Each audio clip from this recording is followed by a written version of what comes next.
Dati ang itim niyan, sobra. So hanggang dito pa yan ha. Halos hindi ako makatingin sa tao noon. Sobra. Pero ngayon tingnan mo. Ang laki na ng iba. Halata pa siya pero hindi na ganun kalala. Tsaga-tsaga lang talaga. Taon bago ko ginamot yan. Taon, ilang taon yata. Grabe. Mahabot yata ng 3 taon.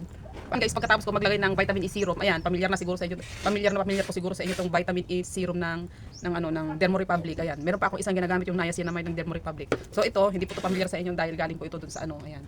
Moisturizer po ito. Yun, inuna ko yung serum tapos after matuyo naglagay ako ng moisturizer. Ganyan lang po ang ginagawa ko, guys. Then, pinaka-last is sunblock. Hindi nawawala sa akin ang sunblock. Ayan. Oh, galing lang po sa online tong mga product ko. Hindi ako bumibili kung sa Watson, hindi po. Mga galing lang po talaga ng TikTok yung mga product ko. Ayan.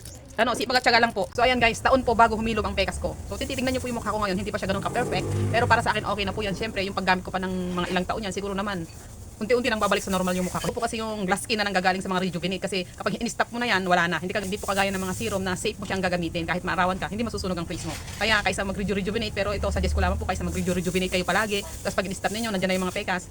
Mag-ano na lang po kayo, gumamit na lang po kayo ng serum, moisturizer at sunblock. Yun na lang po ang gamitin niyo. Kaysa nasisira po yung mga mukha ninyo kare-rejuvenate. Kasi talagang doon po nasira yung aking face. Hindi po ko nagbibiro. Ayan. So ngayon, so makikita niyo naman po, hindi naman po perfect yung mukha ko. Hindi po kagaya ng iba na talagang makikilisa talaga yung mukha.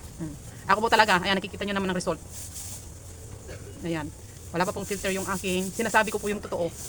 Kasi ayaw kong sabihin nila nakakaganyan, pero sa totoo lang maputi makinis na yung mga mukha nila. Pero ako talagang as in, kita niyo naman po yung talagang bakat ng pekas ko na nasunog po sa sabon at rejuvenate. Ayan. So okay na ako dito sa mukha ko, konting tiyaga na lang po, konting panahon pa. Tuluyan na siguro mawawala ito, sana. At least confident na po ako humarap sa tao, hindi kagaya noon, palagi ako nakayuko. O, di ba? O, ayan. Napoprotektahan po siya ng sunblock. Ayan, hikari lang po ginagamit ko. Marami po sunblock na ginamit, pero dahil nagustuhan ko po yung hikari, ayan. Ayan, hikari na po ngayon ang ginagamit ko kasi maganda po siya sa face.